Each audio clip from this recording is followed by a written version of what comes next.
an island girl. I told her only time we tell. She likes the ice and the ride as well. Will it be forever? Only time will tell. Fell in love with an island girl. Yeah. I told her only time we tell. She likes the ride and the ice as well. Will it be forever? Only time will tell. Man, I can't trust myself. I don't even need no help. Did it by myself, I don't need no help. Tryna stack money like books on the shelf. Hundreds in the bag, got me feeling like the man. Shorty body hotter in the summer on the sand. Way she's working for it, got me feeling like the man. Shorty body hotter in the summer on the sand. Did it by myself like a selfie. Nobody try to help me. Came to the club with an island girl. I'ma take it to the crib and let me buy you pearls. Did it by myself, no one help me, yeah. Now these bitches want a selfie. I like big gold chains, I like big gold rings. Let me take it to the crib and let me buy you things. Fell in love with an island girl. I told her only time will tell. She likes the ride and the ice as well. Will it be forever? Only time will tell. Did it by myself like a selfie, yeah. Nobody try to help me, yeah. She likes the ice and the ride as well. Will it be forever? Only time will tell. Big dog status, two-tone paddock. Stacks in the crib, I got a two-floor attic. Got a two-floor attic, got your girl in the attic. But I'ma bring her right back, dude, don't panic, I'm savage. And nigga, if it's beef, we can manage. I know a couple guys who walk around with automatics. I got big dog status, I ain't playing, I ain't average. I'ma leave you hitting static, I'ma leave you hitting static. Fell in love with an island girl. I told her only time we tell. She likes the ice and the ride as well. Will it be forever? Only time will tell. Fell in love with an island girl. Yeah. I told her only time we tell. She likes the ride and the ice as well. Will it be forever? Only time will tell.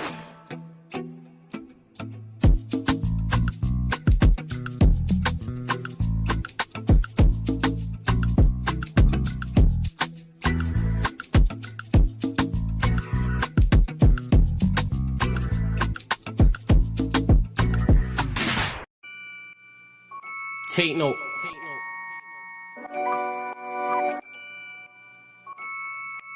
Tino, babe. Yo, Tino, he'll get his dome pop. Satin blue on his whip, but he ain't no cop. Don't stop, spray up his motor till it smokes up. Cause what I bought for insurance, I have it wrote off, you joker. Suck on your mum and take note, cause the foreign ring up in his grill. Like grandma stovetop, don't flop. Fuck up the game, like this was Roblox. Oh gunner, running this field, I'm for your walk up. Drum roll, load up a cannon and give her more shots. I put your face on a beam, now you're Zordon. Treat you like an old sketchbook, you'll get drawn on. I lead your girl from the back, I'm that raw blood. Wait, who the fuck feels they could do me something? I'll roll up in your ends with a toolie busting. 32 ugly as shit, like Miss Rooney's husband. Somebody cut me the deal, I'm just too disgusting. Niggas think they next in line, but they ain't doing nothing. Mask on, metal in hand, Freddy Krueger's coming. Tools all up in your home, I'm here to fix the plumbing. House blown, toaster run, leak gas from your oven. Diol on your girlfriend's face, and she best get to sucking. Head game resemble my dad, cause it was good for nothing. Yeah, I'm still vegan, but I'm down for beef. Niggas think they slick with a dialect, but talk is cheap. Watch your mouth, little nigga, because I roll with heat. Top said there's no returns, and I see no receipt. I put your boy in the back, like he was groceries. Riding round with the burner boy, in case I find any extendo. Licking up shots, until it overheats. No mask, did it bareface, just so they know it's me. Eyes closed, chest wide open, heart surgery. Usher said just let it burn, let's make it third degree. Niggas think everything's jokes, until you shoot his queen. Shot was funny as shit, it barely missed the beam. Wax on, then wax off, to leave the burner clean. Then open up the Uber app to flee the murder scene. Waving a stick will make them levitate. I raise a toast in the air, let's celebrate. See a couple holding a blade, like it's wedding day. And yous can leave with a slash, just like wedding cake. Bitches on snap in the snacks. Oh no you ain't, know your place. Worked up flawless, you look like bellyache. Beat my dick all off in the face, and let it detonate. All facts, just ask your mum, she'll demonstrate. Damn right babes, I'm a jerk, just let it marinate. I gave it a beat like I was Penfold. And some retarded head, my tongue's mental. Babes, if you die then you die, cause you was meant to. Nigga, all I do is draw, I'm a pencil. Run up on you niggas like the rents due. Dude, screwed, if I see food, you're on the menu. Your homies have to find the Dragon Balls to resurrect you. Fuck it, you niggas can all hate. I'm better than all of you niggas I don't rate. If your girl's fit, 4+4 she'll get 8. I'm a chiropractor back, just setting them all straight. Scorps, take note.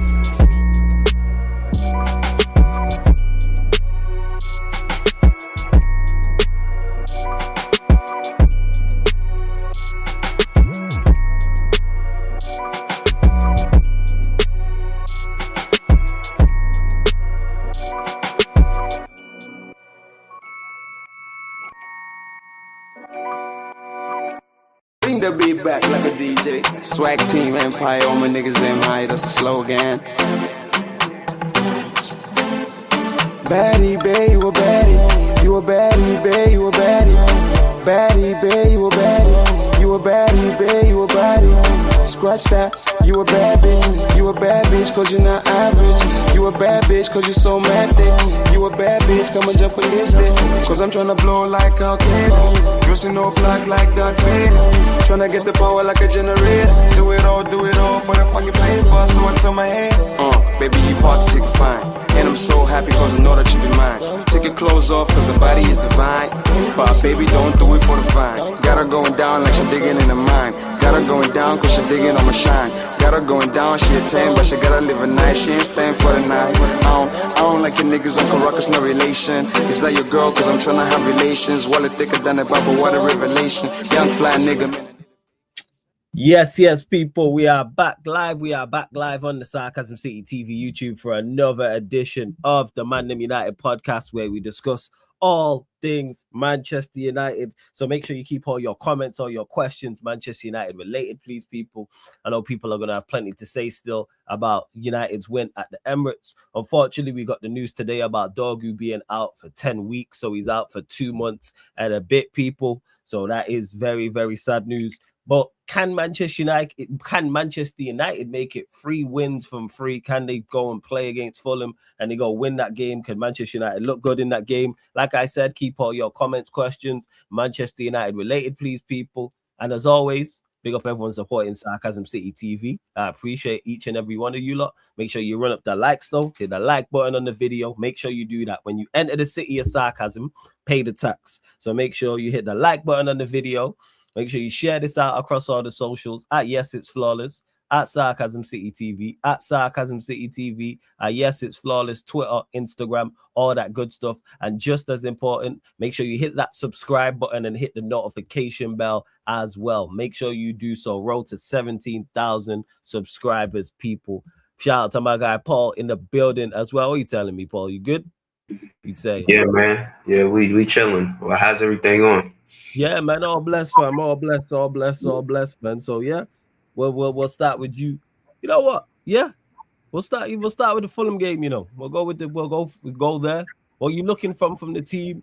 Are you confident going into the game? Are you nervous? Because a lot of people are saying, "Oh, this would be typical Manchester United to go and drop points. You beat City in impressive fashion. You beat Arsenal in impressive fashion. So now it's Fulham at home.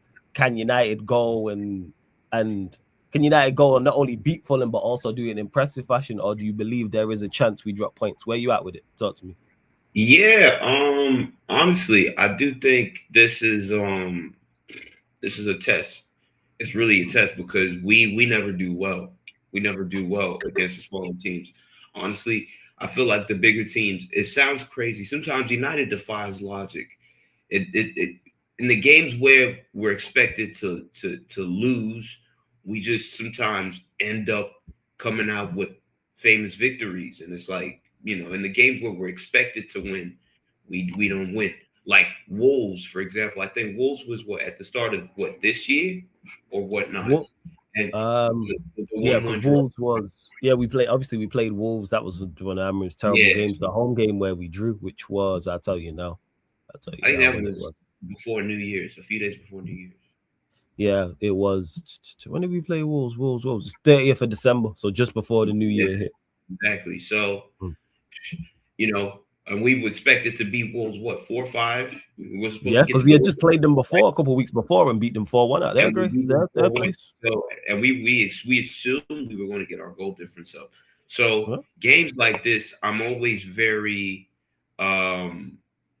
cautious about it because Fulham sometimes I know they've not had a good season because Marco Silva, I think he's on his way out, and you know there's not really been a lot of players coming in, so I think really their squad is virtually the same from like last year. So there's a lot of issues there, but still I don't look at this as like an easy game. I know we're at home. I know we have to home support. I know that potentially as well could carry us through. I just think that this is a game we have to be cautious. We have to be on it. we shouldn't take things for granted, and we shouldn't be second to challenges or anything like that. We really have to be on it so we could win, because we have the top four.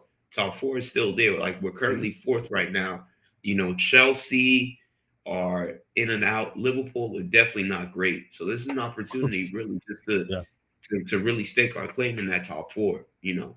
So, and we just gotta keep winning games and see how it goes. Because if you keep winning your games in this Premier League, you don't know where you can end up on the table. No, 110%. That's where I'm at with it. And shouts to everyone in the chat. I see you lot. Big up to Venetia in the building. I see you. Yes, the Yadman show will be on Saturday. Shouts to Vikran as well. What you telling me? Of course, big up to Chinlu. I see you in the chat. Not Chinlu, sorry, Mohammed. Big up Chinlu anyway, but big up to Mohammed. And yeah, it is a big test, because this is the one where I think not only these Manchester United fans and all other fans as well. Well, other fans want Manchester United to slip up, and this is where Manchester United fans are skeptical. I don't think we will slip up, and I'm expecting the same level of performance and the same level of endeavor, the same application, because I don't think Carrick will let them let up. I don't think he will. I think he's definitely got not a point to prove. That's the wrong way to put it, but I think there's definitely that. No, what's the word I'm looking for? You're definitely looking to make a statement, like Venetia made it in the chat, because it's like, if we go and draw to Fulham, it's like, oh, this is typical United. Only get up for the big games, right? Can't do it against the mid-table clubs. Can't do it against the clubs lower down the table, because we do have the chance to go on a run, because you got Fulham at home, Spurs at home, West Ham away, Everton away. Granted, Everton away won't be easy. Neither will West Ham, to be honest. But they're a poor outfit. But you're looking at them two home games, Fulham and Spurs. And yes, we have a terrible record against Spurs recently, but we owed them. But in this Fulham game, look at it. We owe Spurs a beat down. I ain't gonna lie. Like, we owe Spurs a beat down. So these next 4 games, we have 12 points to play for.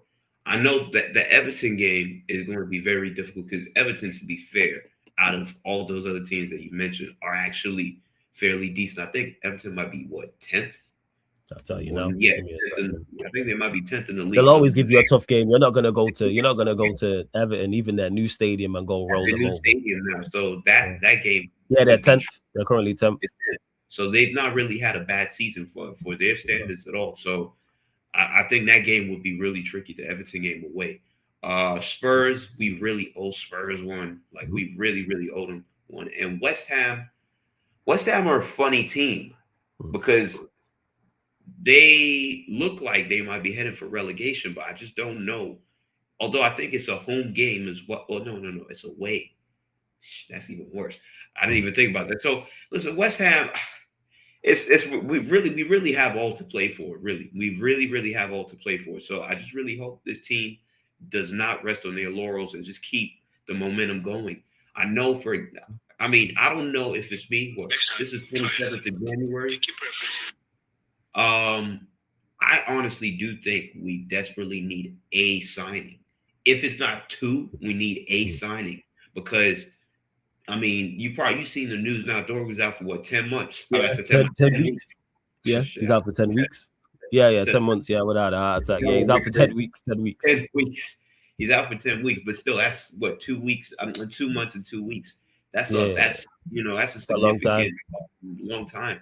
So we need reinforcements. I think, to be fair, it probably would just mean Cunha would have to come in and play left wing, which is whatever, because at the end of the day, we brought Cunha for 60-something million. So he should at least come in and start. Question is now, who is going to, maybe replace Cunha or come in for Cunha if you need that sort of like replacement. But I guess maybe this is where the likes of maybe Shea Lacey probably comes. I know he plays on the right, but we might have to maybe start experimenting with Cunha left. We might either have to play Diallo or Mbeumo on the left. One of them might have to switch to the left side. But here you said that, Paul, options. So whether it is Ahmad, whether it is Mbeumo, whether it is Shea Lacey. Yeah, this is why you're the interim manager. Yeah, go on, fam. Carry on. Yeah, sorry. Yeah, but some of them, will have to you have to concede that like right spot and switch, to the left side, at least for the time being, at least for these next 2 months. Midfield, I mean, we still need a midfield because whilst Bruno, what Kobe and Cass are, it's a midfield you could kind of get by with at the moment. I still feel, listen, one injury to either one of them, and we're back to Ugarte in midfield, and Facts. I don't, I just, there's a lot of things I rate before I'd ever rate Ugarte. Like, let's just say it like that. So, I mean, I'm just not comfortable with that. And then after Ugarte, I think it's just kids, the Fletcher kids. Yeah. There isn't really much after them. Our midfield is very important. That's why I was, yes, midfielder is supremely important. Go get someone on loan. Go on, carry on, fam, carry on. I mean, who's out there? I think they said it was Ruben Neves or whatnot. I honestly really do think we're really missing a trick if we don't get a midfielder before this window closes. Because our attack, Dorgu being out is a blow, but it's not. Yes. Honestly, it's not the end of the world, because actually now I'm thinking about it. Before what I said just a few minutes ago, there's actually a lot of options up front. I even forgot Xerxes as well, Xerxes and Sesko. So the attack, to be fair, there's a bunch of options that you could experiment with. Mason Mount's even in the mix as well. Even forgot about him, even though he's always on the injury table every time. But technically, he could be an option as well. In that option, I wouldn't even play Bruno on the left side, but Bruno, I think, could play as well. So I do think the attack isn't really that big of a deal, even though Dorgu really would be missed because he has been, at least for the last month, he's been on fire. And his energy and his tenacity as well, running on that left wing is going to be missed. And technically, Dorgu's been playing as a traditional winger as well on that side. So this is not like, somebody who inverts or somebody who's like a wide 10, because Cunha is going to give us something different than Dorgu. Cunha is not really a touchline winger. He likes to drift in. So that potentially with Luke Shaw, I don't really know. And Shaw too is also very injury prone. So I don't know. I feel like we're missing the trick. We need a signing. We need a signing. Honestly. We definitely do. And you mentioned it there, left hand side. If they wanted to go and get someone on loan, if they became available, cool. But go and get a midfielder. Because what happened to the secret midfielder? And this is why I'm on this ownership. It's clear as day. We are an injury away in central midfield, and hopefully it don't happen. From Agate week in, week out. He's next up, people. It's literally you have Casemiro, you have Mano, Agate's next up. Because you don't want to see Bruno back there. And then, like Paul said, then it's Fletcher. I can't remember. I don't know which one of Darren Fletcher's twins plays. I think it's both of them. They both play central midfield. I thought one was a 10 and one was a central midfielder. Are they both midfielders? You might know better than me. Chat if you know. Let me know. I thought one of the Fletcher twins was a central midfielder, and then I thought one was like an attacking midfielder. I mean, either way, I ain't gonna lie, they're not good enough. I mean, I know. At the end of the day, we're not supposed to beat up on kids and shit on the youth and whatnot, but they're not good enough. So let's not. Shea Lacey is the one at least I would hang my hat on and be like, he, I think, deserves get a run out, because the bits and pieces I've seen from him when he almost scored that banger against was it Burnley? It was Burnley. I was like, I think he's ready. I think he's ready to at least be given a shot. So that's the only person I play. The other ones, I mean, even Cheeto, I'm like, nah. I think Fredrickson, because he's played before in defense, you could probably also count him in. But again, it's that midfield that's an issue. It's the midfield that's an issue, because defensively, we have a lot of bodies up in defense. Aiden Heaven's still there. Even though DeLitt, and I ain't gonna lie, I'm really starting to worry about DeLitt now because this injury. I mean, I haven't seen DeLitt since I went on holiday to Denmark, and that's almost 2 months now. Like, I don't know what kind of injury this is, So I'm really concerned about his fitness. Lissandro's back, cool. Maguire's back, cool. Yoro's on the bench. Heaven's on the bench. Mazraoui's back in. Yeah, what you just said there. Look at that depth you just said. You just said Delit's out. You're concerned about him, but you have Yoro on the bench. You have Heaven on the bench. You've got Maguire playing. You've got Martinez. Fredrickson, the youngster, has looked decent when he's played as well. Options. I actually have depth there, which is a good We do. thing. It's just. I just feel like with DeLitt though, he's the best out of all of them. That's why. I think DeLitt's the best. That's why I'm really worried. For his sake, because he's the best. He's our best defender. But to have that sort of injury, issue that he's had for a while. I know, to be fair, he's been in and out with a couple of injuries during this time, at Bayern and Juve and whatnot. But I don't think it's ever really been this serious. Correct me if I'm wrong. I don't think it's ever been anything like this. I'll check now. 1 second. Carry on. I'll check. I don't think it's been anything like this. So I'm actually pretty much concerned for him. But long story short, defensively, I don't think it's a problem. Defensively, I don't think it's a problem. Attacking wise, I don't think it's a problem. It's just the midfield. The midfield for me is just where the problem is. If we lose Casemiro, if we lose Mainu, I mean, Ugarte coming in, it's a bit of a problem, It's either that or Mason Mount probably plays in midfield. Which that's horrible, man. That's horrible. So you don't want to see that. They have to. What do you think of? Obviously, we're not in for him, man. I know Chelsea are. Douglas Luiz on loan. Douglas Luiz on loan. I said this back in the summer. We should have gone for him. When we were having issues trying to get midfielders in, I was like, Douglas Luiz on loan is like a no-brainer. I don't know what the issue is. He was supposed to go to Chelsea. Now it looks like he's not going to Chelsea anymore, and I think he might be going to Villa or whatnot. But we should be all over that deal, at least for 6 months. He didn't play at Forest, and I'm like, that's a signing that really we should have exploited in the summer, because he adds to our midfield. But listen, Luiz on loan, Ruben Neves for what, 17 million? I mean, no brainers for me, them two.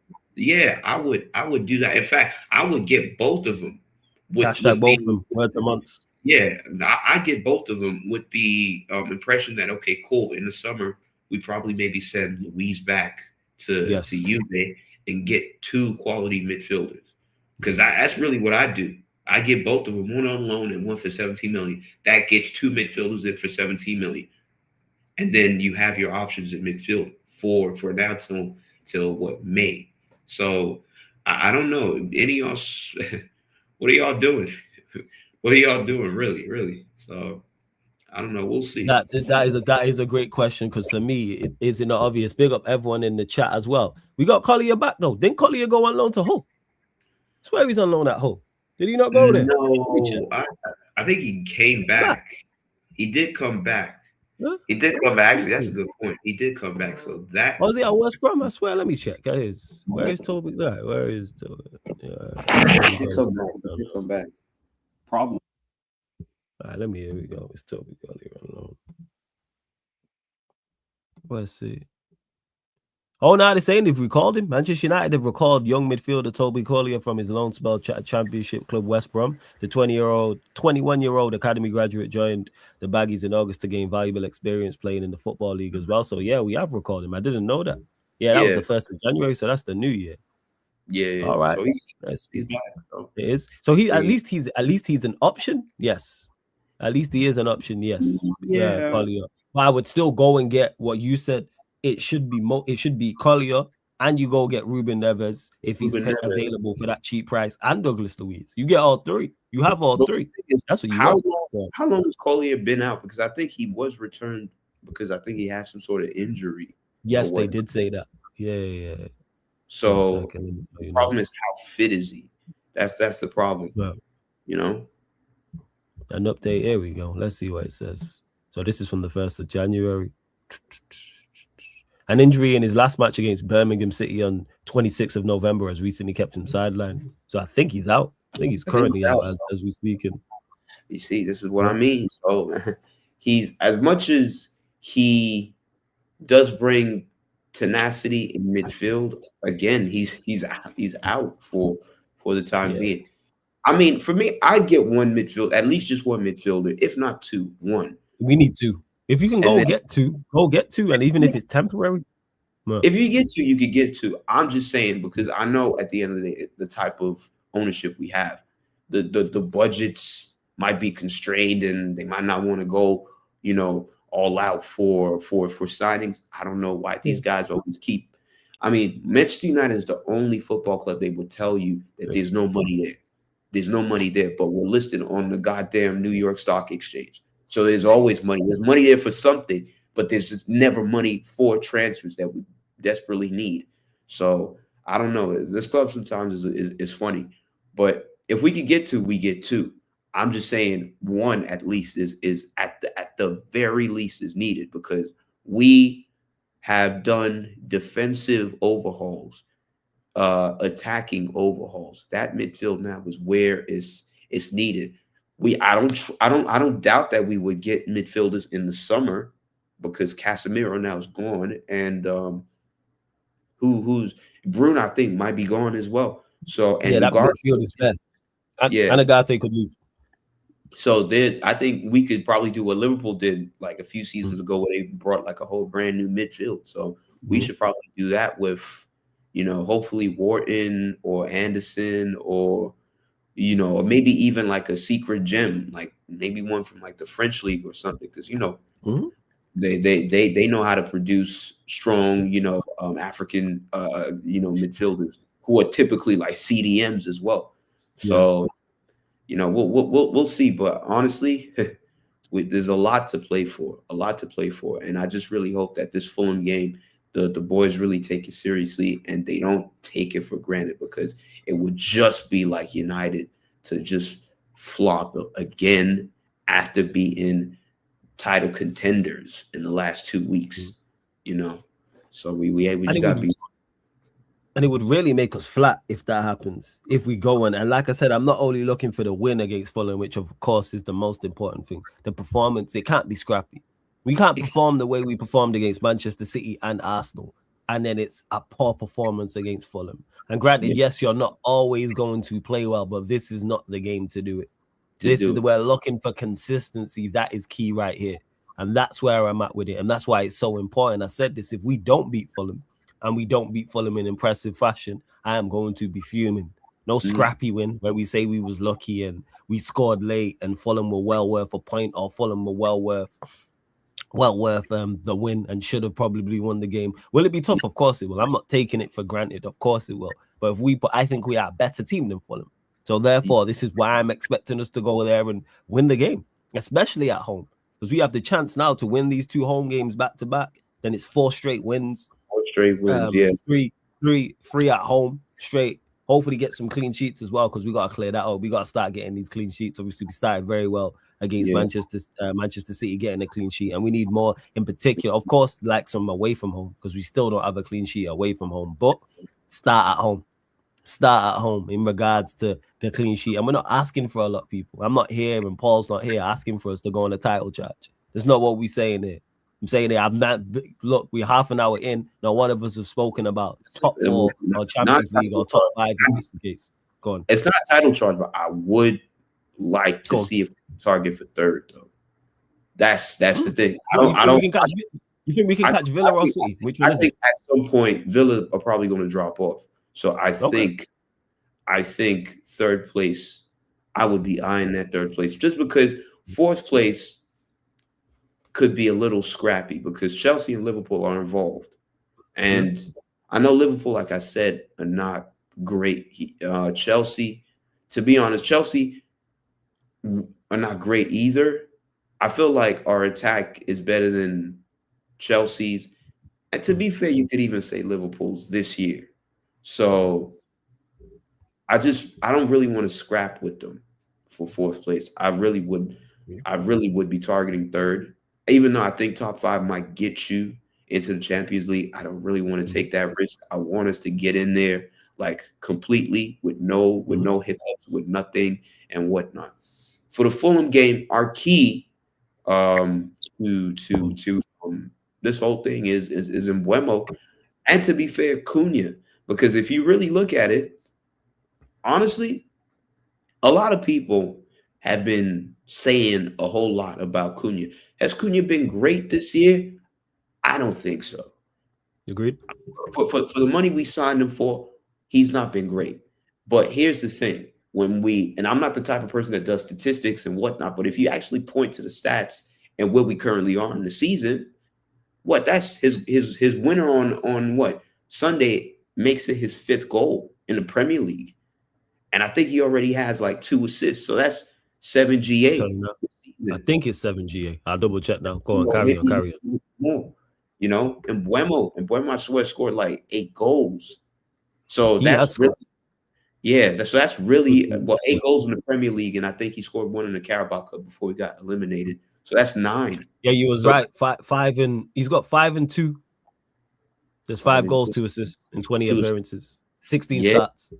16, so 7 GA and 16 starts. So I don't. It's not a bad return in terms of like stats wise and everything like that. I know in a lot of games he's tried to do what I've criticized Bruno for, which is why I understand the Cunha criticisms in certain instances where people would be like, oh, Cunha don't really look good. He really had a poor game and whatnot. But we know what he can do. And what he can do was what you saw it on Sunday.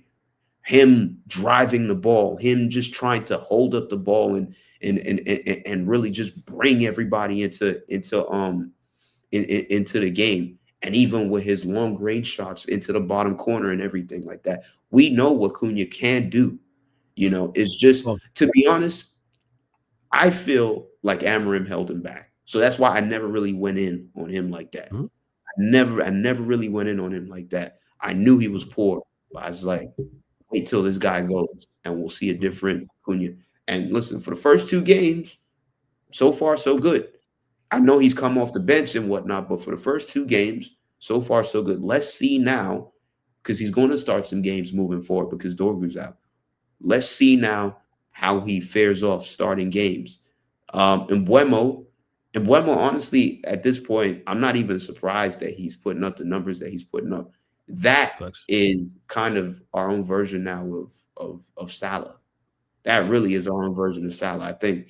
To be honest, I mean, I'm not trying to overgas it, but you know what I mean in terms of Salah. Mbuemo's overall gameplay, right? Yeah. I don't really rate it like that.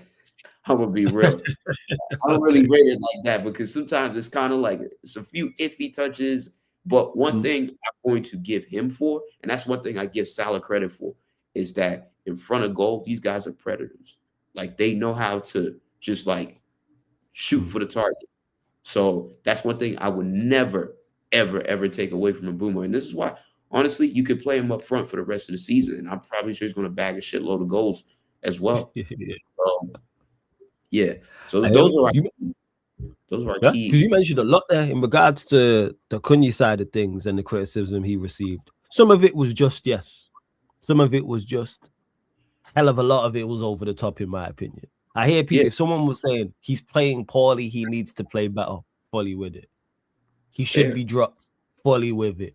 His shooting, his passing, his dribbling has not been at it, here or that. But when I was hearing needs to be sold, waste of money, can only do this at Wolves. You mentioned one thing there, and I slightly agree, slightly disagree on it when you mentioned about Amorim holding him back. Amorim held everybody back.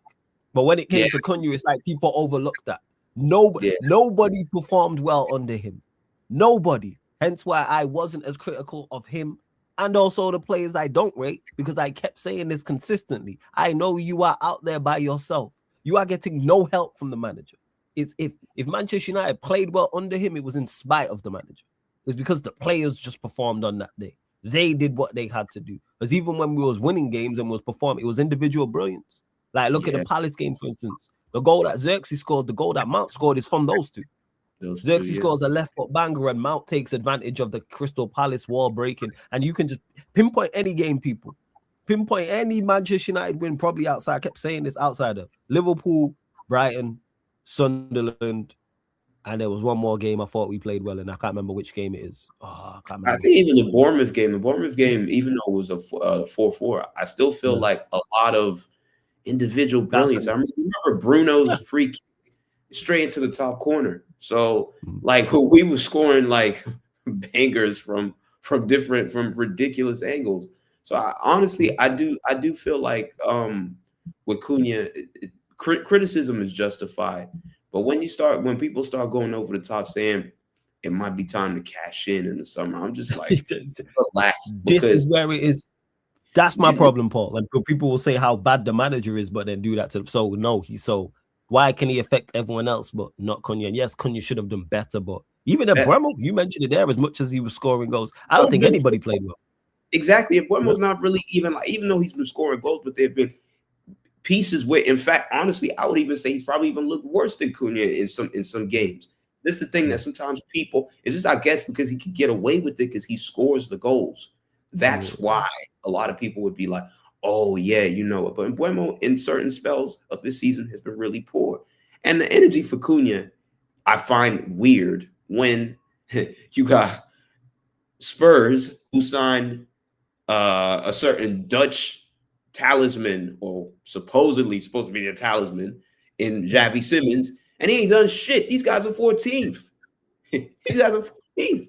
We got Starboy Saka, who ain't even scored in I don't even know how long. I think it's 11 matches or something like that. I think he's got 4 goals in the last year, something crazy like that. Yeah, so how could the energy for Cunha be so much when this guy last season scored about how many goals for his team? Like, he scored about 15 plus goals. 15, it was 15. Yeah, it was 15. 15 plus goals for his team, and he's coming now and he scored 5 goals. We're only in January. We still have a half of the season left to play for, and he has 7 GA and 16 starts. He's on course at least to potentially replicate what he did at Wolves. At the very least, probably get 10 goals. But even at that, with Cunha, I'm like, listen, for the type of player he is, if we can at least get 10 to about 15 goals from him, same with Sesko. I think Mbeumo's the one that I probably put more expectations on to get us more goals, because I feel like he should probably be in the 20s. We should probably put him in the 20s. Let him get like 20 goals, and then Cunha and Sesko could probably battle it out for like 15 each, and then Bruno, of course, could probably chip in with his customary 8, 9, 10 goals. Yeah, you could get that, depending, because I'm not even sure how many he's on, but look how we're talking now, because I think United already in the Premier League have scored we scored 41 league goals now in the Premier League. We scored 44 last season in total, people. So we're going to break that. Let me repeat that, people.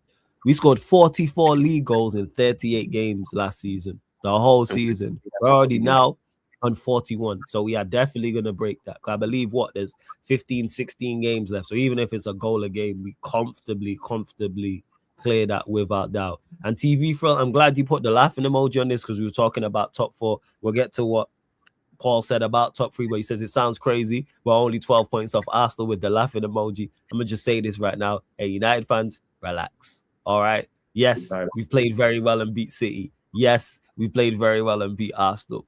Relax. Don't think about trying to go at the top. I will say this. The serious club sees that and says 12 points. We've done it before. We caught Newcastle. A serious club says, Paul, I hear that. We're not that. We're not that anymore. We're not that anymore. But if we had them players, if I looked and I seen Cantona and I seen Keane and I seen Scholes and I seen Giggs and I see Beckham and I see Andy Cole, if I see that mob, I'm like, I don't even know if Stan was there. Yeah, and I see Gary Neville and Dennis Irwin and Schmeichel. If them lot pitch up in their prime, yes, we can catch them. Like, I am not getting carried away. It's not even with them. even with them. Like, I mean, I No. know they are exceptional players. Don't get it fucked up. But I'm just Don't talking drink the about Kool-Aid, Paul, man. Don't drink the Kool-Aid. no. Just with the current principle. Like, if we just seen that and said 12 points, we can probably do something. We just got to do what we have to do in the transfer market. If we did what City did last year, where they went out, they brought Marmouche, they did this, they did that, people will be like, oh shit, United kind of mean business. This is what I mean with the midfielders. You get 2 midfielders in now. You probably get a backup left winger or whatnot. All of a sudden, it's like, okay, shit, United really want to show ambition now to actually push. I don't know if they're definitely going to get the target that they're getting, but at the end of the day, it's like, you know, it's not hard to think. It's just because of where we are now as a fan base that we just all of a sudden we see it and we're like, we can't catch them. But in the old days, 12 points, we looked at that and we're like, okay, that's 1, 2, 3, 4 games. See what you just said there, though. The old days. You've watched The Wire. You know the bar. The thing is about the old days is them is the old days. Yeah, well, I just be like, I would look, but like Fulham, I'm taking it a game at a time. Because Vinicius says flawless. Some fans think we could win the Prem. We're only 12 points off, and we did it before since twice under Fergie. What are you saying, Vinicius? You see how you laughing after that? I see you laughing after your comment. Well, just put the comment you just put in. One game at a time. You know where my focus is, Fulham. I'm not looking ahead. I'm not thinking about catching Arsenal. I'm not thinking about catching City or Villa or we're currently sat 4th, so they're the 3 teams in front of us. No, I am thinking Fulham. That's what that is, Fulham. Because IDK says Doggy already out 10 weeks. Ain't happening. It wasn't happening with Doggy. Like one game at a time. With Dorgu, I said with Dorgu, he's a miss because he's been involved in integral. But we have so much in attack. Come on, I don't really feel like him being. I know he's been playing well, but I don't feel like with him, it's not happening because he's out for 10 weeks. I just feel like it's not going to happen because we just don't have serious owners.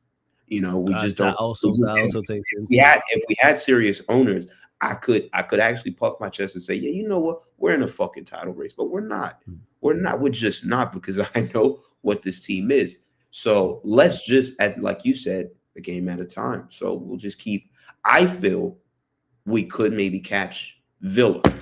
I think we could catch Villa with. Yes, Stage says it in the chat. Why do you think Villa will fall off? He says it here. Where is it? He says, big up ManDem, big up nephew. What makes you think Villa fall off? I personally don't think they fall off. But they're currently 8 points clear of us right now. But go on, floor's yours. I think Europa League might play a factor into it. Okay. I know right now it looks crazy though, because I really expected Newcastle to beat them. So that's why I was surprised when I checked the score and I'm like, damn, they won? So they are actually on a ridiculous run. I do think they might get top 4. I do think they might get top 4. I think if their momentum continues, then I don't think we're going to catch them. But if I believe what I believe, and let's say Europa League, because Unai Emery is going to go hard for that Europa League pause, but he's going to go. Right. Does he though? People keep saying this. Does he though? If we're 23 matches into the Premier League right now. So let's say the next 7 games. So 7 games takes us to 30. There's 8 games to go, and they're 4 points. They're still 4 points off the top, or they're 5 points, or 3 points, or anywhere in that realm. Does his focus not shift to the? I think this is just me. I think their focus shifts to the Premier League. If it's Prem or Europa, I think they go in there. People keep saying Europa League's a distraction. If they can win the Premier League, I think he goes for that. If they are 5 points off with 8 games to go, for example. If you could bring up Villa's next couple of fixtures, it'd be nice. I'll pull up now. Yeah, no problem. It'd be nice to know who they play because, to be honest. So this is their next 7. So they got Brentford at home, Bournemouth away, Brighton at home, Leeds at home, Wolves away, Chelsea at home, and then is it us? Wait, 1, 2, 3, 4, 5, 6, 7. So yeah, so up to us is 7. So Brentford at home, Bournemouth away, Brighton at home, Leeds at home, Wolves away, Chelsea at home, Manchester United away. Not saying they'll win all 7, but they'll fancy that run. That's a favorable run. Brentford at home, they'll fancy. Bournemouth away, they'll do the same. Brighton at home, the same. Not saying they win all these people. I'm just saying Leeds at home, definitely they'll fancy. Wolves away, yes. They beat Chelsea at their place. That'll be a tough game. Even though they have a horrible record against us, they'll also want to come and battle and take points, or even a draw. That's what I'm saying. So that takes them to 30. To me, if someone says they win, let's say worst case scenario for them, they win 4 from 7. They're still going to be in and around the top. 4 from 7. Let's say a couple defeats and a draw, or a couple draws and a defeat. I don't think they just let up. But yeah, go on. I'm gonna be real. Those fixtures that you read out, I feel like maybe up until us, I don't actually see where they might drop points. So all right, so you've got them winning potentially 6 from 6, and I don't think that's out of the realms of possibility. So if they go on a run, let's say they go 6 from 6 or 5 from 6, and we think Arsenal are going to drop. I think Arsenal are going to drop points. I think City drop points. I'm going to pull up their fixtures as well. So let's say they're 2-3 points off with 8 games to go. They're in on the Prem. Again, I could be totally wrong, people, but I think Emery and the players go, Europa League is great. We are 3 points off the top of the Premier League with 21 points to go. Yeah. I'm all in. I don't see the fall off that everyone sees. I could be wrong, but go on. See, when you read out the fixtures, I didn't see it like that.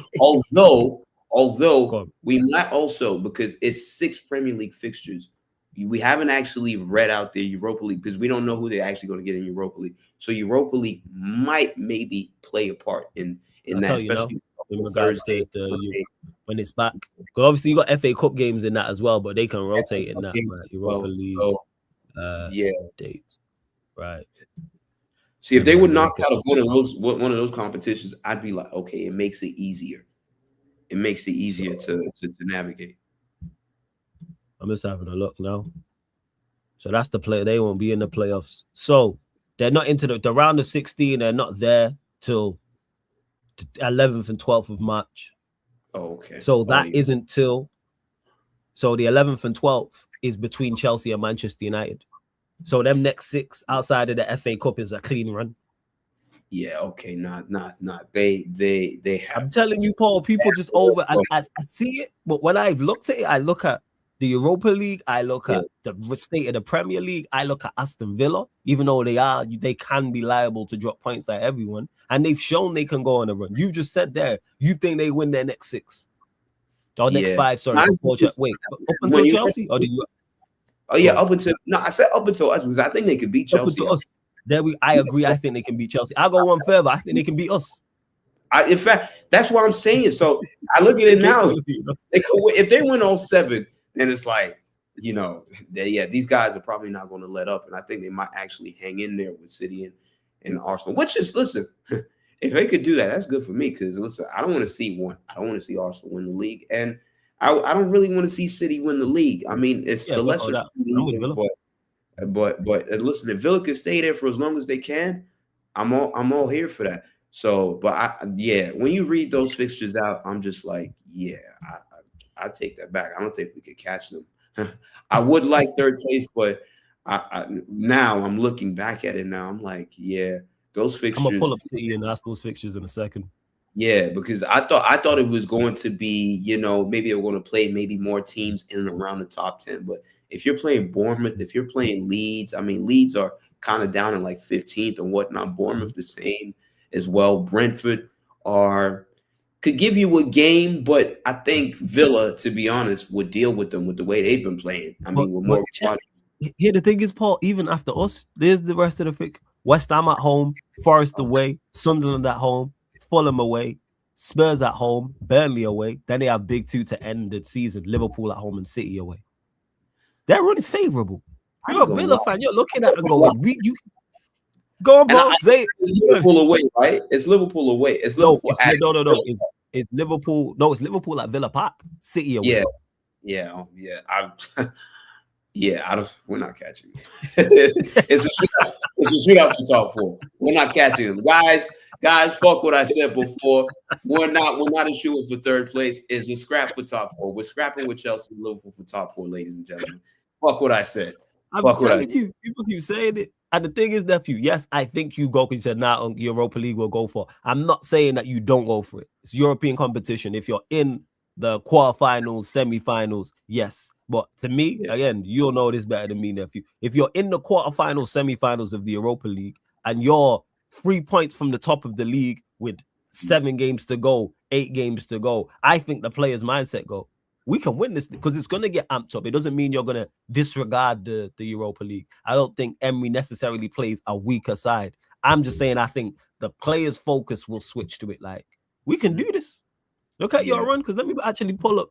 And again, people, I could be wrong. Villa could their next couple of games could drop points. They might, let's say, for instance, they draw to Brentford and then lose to Bournemouth. We're singing a whole different tune here. Do I believe those things happen? No, but they're currently sat 4 points off top because these are City's matches. Let me see their next 7. So City, they got some tough games because they got Spurs away, Liverpool. So they got Spurs away, Liverpool away, Fulham at home, Newcastle at home, Leeds away, Nottingham Forest at home. That's their next 7, which takes us to 30 matches. And of course, you got to include the Carabao Cup semi-final in that second leg, FA Cup, but it's Salford, and then the Carabao Cup final, if they make it, will somewhere be in there.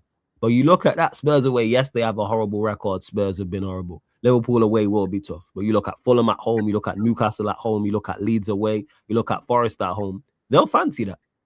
It's tough, and that's for what Manchester City. Theirs is tougher. See, I think they do beat Tottenham, even though they do struggle with Spurs. I don't know if they have this sort of like hoodoo, like I don't know. Anytime Spurs play them, there's always this sort of whatever. But I do think they beat Spurs. I think they do beat Spurs, and I think what's his face gets sacked after. I hope not. Because we need him in charge. No. We need what's his face in charge at least till we play them. Thomas Frank. I think they deal with Spurs. Liverpool, I don't think they beat Liverpool. I think the game probably ends in a draw because it's all over. Yeah, it's Anfield. But then again, this season we won at Anfield after 10 years. So you really put it past City to go win at Anfield. I don't know. Everyone's won there. Not everyone, but a lot of teams have won there. We've seen Forest win there. PSV win there. PSV. So I don't know. I wouldn't put it past City to win, but just because of their overall poor stats at Anfield, I wouldn't necessarily say they win it. Leeds away could be tricky because I remember they played Leeds at home back in November, and I think it was Haaland that had to bail him or Foden that scored the winner and made it 3-2. Because I remember I watched the game in Denmark. It was 3-2. Yeah, it was 3-2. Yeah. So Foden scored late, 90th minute. The winner. I remember watching that game. Yeah. So that's going to be a tricky game. The Leeds game is going to be tricky. Overall, with the way City have been, right? They've been all over the place this season where it's like you just don't know what to expect with them at all. You just don't know what to expect with them. Like you would think, all right, cool. Fulham, they're probably going to smoke Fulham 4-5. And then it's like, yeah, they beat Fulham, but it's like, it was like 5-4. And it's like, okay. I mean, they're conceding too many goals for their standards. To be fair, their defense has never really been that great. I've always said, adding Guehi, though, that could make a difference now. Obviously, they signed. Yeah. But they do play a ridiculously high line, though. So that high line sometimes you could always catch. And what's his face is not quick. Diaz is not really the quickest. Stones is his knees are gone, and Vardio's quick to be fair, but he's also injury prone as well. So Nathan Ake is quick, but again, he's also injury prone as well. So you kind of have a lot of their injury prone center backs that, but I think maybe Guehi coming in now, adds a different dynamic to their defense. But I just feel like with them, it's always, you don't really know what to expect with them. But I do feel their run is slightly trickier compared to Villa. And I do feel like they will drop points as well. Just like I think Arsenal will drop points as well. Somewhere around the corner. So yeah. Nah, for real. Like, and that's where it's at. So I'm looking there and I'm looking at Arsenal's games. So Leeds away, Sunderland at home. Obviously, this is not including cup games, people. So Leeds away, Sunderland at home, Brentford away, Spurs away, Chelsea at home, Brighton away. So I think that's 7. Yeah, 1, 2, 3, 4, 5, 6. And then Everton at home is their 7th. And that's not including FA Cup and Carabao Cup as well. But you look at it, Leeds away will be tough. Sunderland, I would expect them to win. Brentford away is not going to be easy. Spurs, especially if Thomas Frank is sacked by then, which he shouldn't make it. But even if Thomas Frank is there, that'll be a tough game, even though I think they'll win. Chelsea at home won't be easy. And Brighton away, they travel tough. So, like, there's points to be dropped. Brighton, you know the thing with Brighton sometimes. Brighton are an iffy team. They've been iffy this year, but I don't know. When you go to the Amex, right? And this is the thing, United fans need to be tricky because I feel like need to be careful because I think we play Brighton on the final day. Correct me if I'm wrong. So you know, I think it's Brighton away on the final day. Yes, Brighton away is on the final day for us. Yes, we gotta make sure we get top 4 before then because I hate like if there's any one team that always knows how to play against us, Brighton. Like I can't hate on them, but at the end of the time, I just always hate when we lose to them. That's just the thing. Luckily, it's not only us that has the issue because Brighton take points off Chelsea. They take points off. You do to the whole Big Six, to be honest. Liverpool, Arsenal. They're notoriously known for taking points off of all Big Six teams. So I'm not going to act like it's just us. But I just always hate when it happens, especially when it's at the Amex, bro. Because every time it's like Welbeck. And it's like, Welbeck, even though he don't got a vendetta against us, but he just always has like something to prove. Even at 35 years, he just always has something to prove. Then you got Iari, then you got Mente, who I don't even rate, but for some reason his P&P just always gets him through, and he always scores some sort of weird goal against us. Mitoma as well. Baleba, who knows where his head will be at, by the end of the season. Maybe he might be like, listen, I'm about to be out of here, so I might not give a fuck, and maybe I might just put in a stinker or whatnot. I don't know, But Brighton, we gotta make sure we get top 4 before them because I would hate that we go into the final day hoping to win, and then it's City, Chelsea, Liverpool, and whoever wins gets top 4. Because Brighton is just not the team I want to play on the final day at all. So it's definitely gonna be tough, 100%, without doubt. It's definitely not gonna be easy. But H makes a great point in the chat when he mentions about how not Chelsea, sorry. Well, you can include Chelsea in this. Chelsea, Arsenal, and Manchester City are all in the Champions League.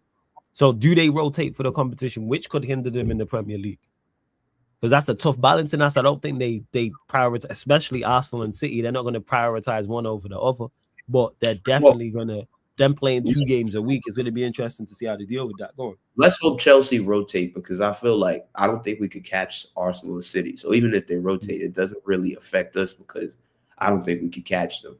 But I hope Chelsea rotate because if they do, then that means they could drop more points. And that can maybe, if we continue our momentum, we could sort of, because all we need to do, honestly, is pull away. If we could sort of like pull away slightly, 5-6 points that could separate us between Chelsea and Liverpool, then my nerves might be starting to calm down a little bit. But when everything is just very cramped up, very congested, because the whole Premier League is still congested. I don't even think there's between us and like 10th place is probably like maybe 5 points. It's still a very congested league. Very, very congested league. Very. So, the table. So we're currently sat on 38 points, and then you've got 11. Sunderland and 11th are on 33. So from 4th to 11th is 5 points. Bear in mind, Fulham are currently sat in 7th, and they're 4 points off of us as well. and we're 8 points back on City and Villa. There we're so that's what it is. So we need to. That's why it's even more important to go and go on a run. It's more important, to go on a run. And even though I'm saying take it a game at a time, yes, I can look ahead and go, all right, are they favorable fixtures? Go beat Fulham, go beat Spurs. Yeah. Then if it's 4 from 4, then you've got the game away to who do we play away? We play West Ham away. West Ham are a poor outfit, and then we got a break. We got an international break. So if we can go into that international break and we've won 5 from 5, we're definitely going to be somewhere. I don't know how close we are going to be to third, second, but we should have created a gap that you mentioned from fifth and sixth and seventh. We need to create a serious gap because the congestion in this league is because I still look at it now like cool.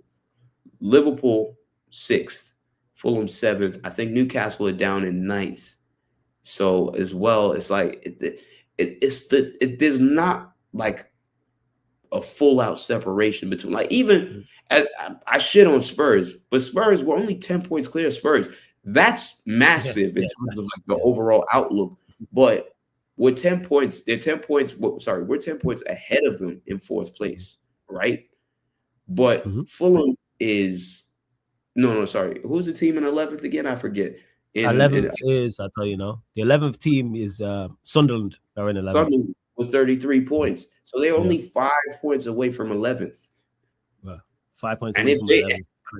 So it's to be fair, it's an indictment on the league anyway.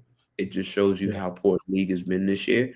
That everything is very like even when Arsenal, they've been running their mouth about, oh yeah, head and shoulders clear of everybody. But now it's like you're slowly but surely getting sucked back into the fray. You got City and Villa who are only 4 points behind you. You drop points to Leeds this weekend, and it goes to 1. It goes too close to 1 or 2. If they draw or lose to Leeds, which I don't think is out of the realms of possibility, because I genuinely think, all bias aside, I think they drop points to Leeds. I don't think they lose. I think they draw. And I think City win and I think Villa win, which then means they're both 2 points away from you. 2 points. Now, I think honestly, if they do drop points to Leeds, I think we might actually find a scenario where Villa probably go top in one of those weeks because they will drop points. Let's say they drop points on Saturday to Leeds. City probably beat Spurs, right? And Villa win 2 games. I think what's their face could, at least for a few hours, be on top.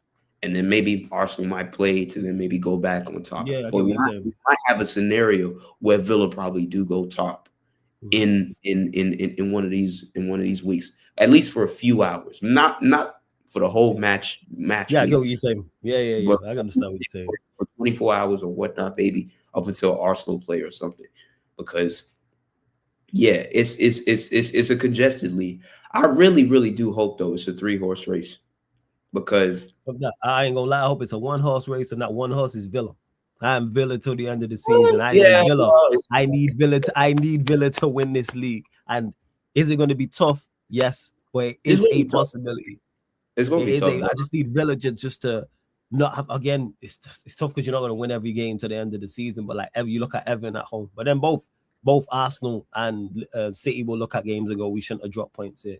So we need Villa to like, hey Villa man, just go all in on the Prem. Go win the Prem. I'm not gonna lie. I ain't gonna lie.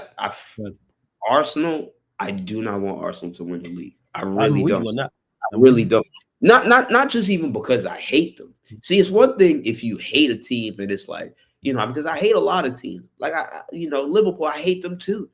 But it's just like I just hate the way Arsenal fans talk. Liverpool, I understand why they talk like how they talk.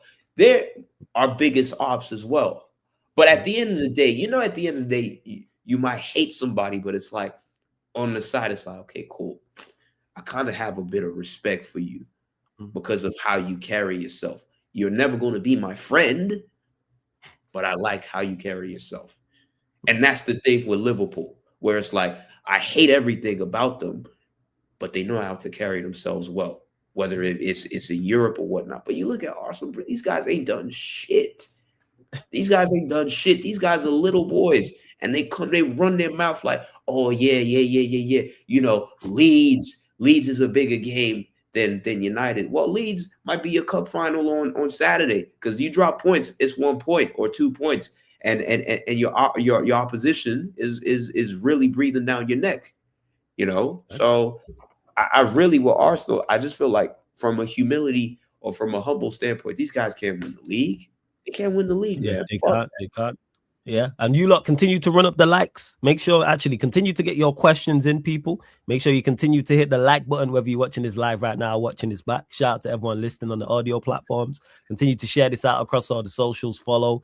Yes, it's flawless at Sarcasm City TV.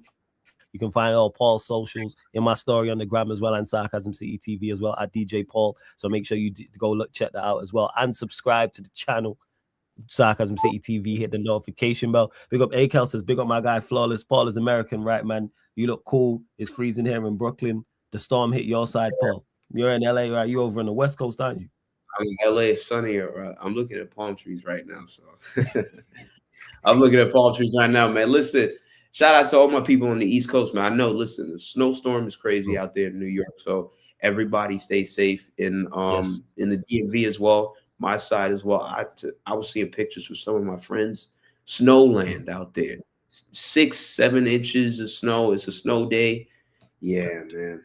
Y'all be easy out there though. You know. But yes. California is warm out there, so we living good. Make sure you lot continue to get your questions in. And on Manchester United, because we spoke there about Arsenal, we spoke about Manchester City, spoke about Aston Villa as well. You also got Liverpool and Chelsea in the mix, but this is now where one game a week can actually help us, people. Now we don't have to rotate, can actually help. Now we're not in, as much as I would love to be in the FA Cup, love to be in the Carabao Cup, love to be in Europe. We have a free hit at this. When I say a free hit, doesn't mean we can go out there and drop points and play poorly. No. I'm just saying all of our focus, all our eggs are in this basket. And more so, like I keep saying, it's not even about the Champions League football to attract players, even though it can help. It's about them. It's about from the managerial side of things. That can be the difference between getting a top manager and not getting a top manager. Because I keep saying this, you could have multiple top clubs, not just in the Premier League, but also in Europe, all looking for a manager. There's talks of with City, with Pep. We don't know what's going to happen with Pep. So City could be. Slots always walking a tightrope, so you don't know what's going to go on there. You got Spurs, they're going to be looking for a manager at some point. Chelsea, that circus, that Stamford Bridge, you never know what's going to happen there. That's 4. Real Madrid are going to be in the market because I highly doubt Arbeloa goes in and keeps the job. Barcelona, if Hansi Flick doesn't, that's 6. I'm not saying all 6 will definitely be, but let's just say it's 3 of those 6, any 3. Then there's not that many managers out there. PSG Yeah, PSG. So you got Chelsea, you got United, you got Liverpool, you got Spurs. That's already 4 in the Premier League. You got PSG, that's 5. Real Madrid 6. Barcelona maybe 7. And we don't even know what the Italian outlooks might be because maybe Inter Milan might need a new manager. Maybe Juve new manager because these are fallen giants over there in Italy. So they might need someone just to rejuvenate them. Luckily, Bayern Munich are cool with company right now. They're flying high. So, but you're looking at 6 or 7 clubs in Europe that might be looking for managers. So there's definitely, for a fact, going to be a manager merry-go-round this summer. And I just hope we end up with the right one because if Enrique is available, drop everything, go him because whilst. If Hansi Flick is available, that's my guy. But if Enrique is available, no. Like, I just feel like Hansi Flick, Enrique, Enrique, De Zerbi, Enrique. Who else might be available? I think they mentioned. I mean, honestly, I'm not looking at what's his face, even though I think he got mentioned. Marco Silva. We got Don Carlo Ancelotti because he's only managing Brazil. You never know what's going to happen there.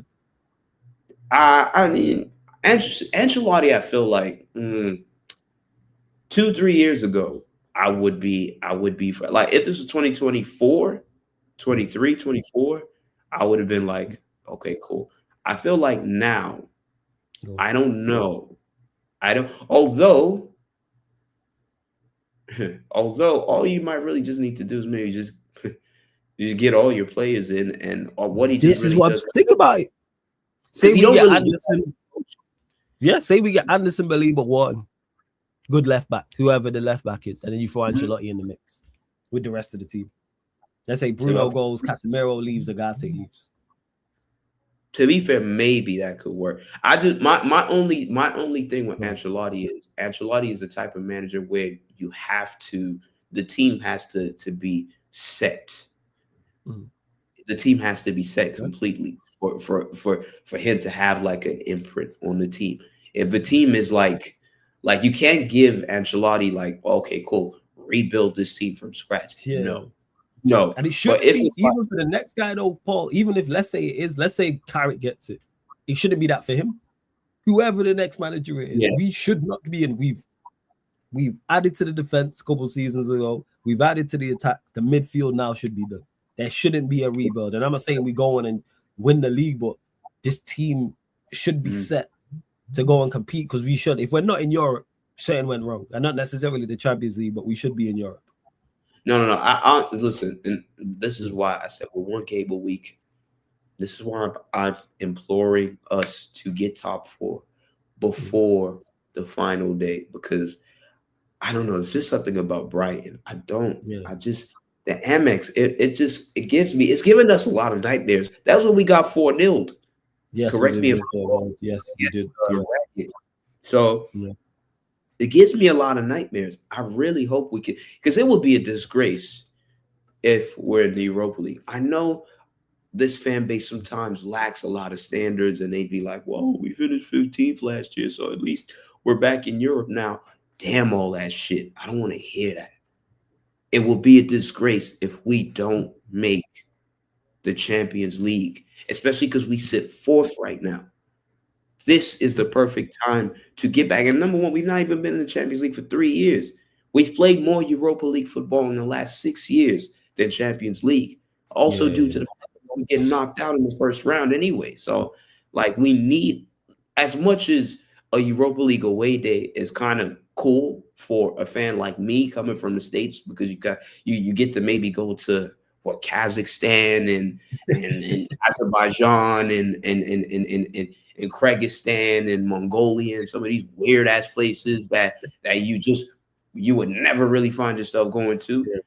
But from like a prestigious point of view, I don't want to be going to these places. I want to go to the San Siro.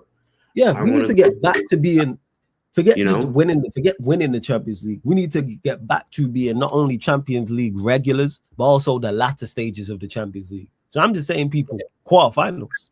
We need to get back to the point where, because that used to happen, for those that don't know in the Fergie, where it was, Manchester United in the last 10 years have reached the quarterfinals of the Champions League, or 12 out of the last 14 seasons, Manchester United have reached the quarterfinals of the Champions League. We need to get back to that, because I want the club and I want the players we have getting accustomed not only to playing 2 games a week and 3 games in 10 days and 4 games in 16 days, because that means you're in a lot of competitions. Get used to being in the latter stages of the Champions League, because Champions League experience is so underrated, because playing in the Premier League and playing in the Champions League is 2 different things. Knockout type, where teams are doing the dark arts, where one mistake can put you out, one moment of brilliance can put you through, or one great team goal as well. Get us back to being in the Champions League. And Paul, you mentioned it, we went out early the last time we was there. No, in the top 8. Now it's a top 8 thing. In the top 8. No playoffs. Get us into the top 8. Get us, and then hopefully you get a favorable draw in that round of 16. Then you're in the quarterfinal. Again, I'm not saying win it. I'm not saying make the final. I'm not saying make the semifinal. I'm not saying those things. I'm saying go there and get used to being it and give a good account of ourselves and see what. And if you get a favorable side of the draw, guess what? You might end up in the final 4. Yeah. Look at Spurs. Look at Spurs. Spurs. Look at the fixtures that they've had. They're currently 5th in the Champions League. Yeah, you're right. Yeah. They've been horrific in the Premier League this year. So it's just, for me, it's just the luck of the draw. I want to also see how we fare up against, the big teams in Europe. I want us to play against Barcelona. This is why, honestly, if Enrique is available, United have to really Of course. move everything on this earth to make sure that they land Enrique, because that's Enrique is, I literally see him going to City. I literally see Enrique going to City. And it's like, we need to stop that. And honestly, in my opinion, this might just be me. I think Enrique might just be a better coach than Pep as it stands right now. As it stands right now. So it'll be good to at least get Enrique in right now. Get all our midfielders in. If we can get all our midfielders in, with Enrique in charge, listen, next season I'd be ready for next season.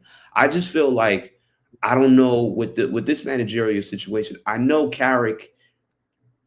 I think Carrick is going to do well in this interim role. The danger, and honestly, I don't think Carrick is like Ollie. I do think, honestly, I think he's actually a very good manager. I just do not think this is the right time to give him the permanent position, even if he gets top four.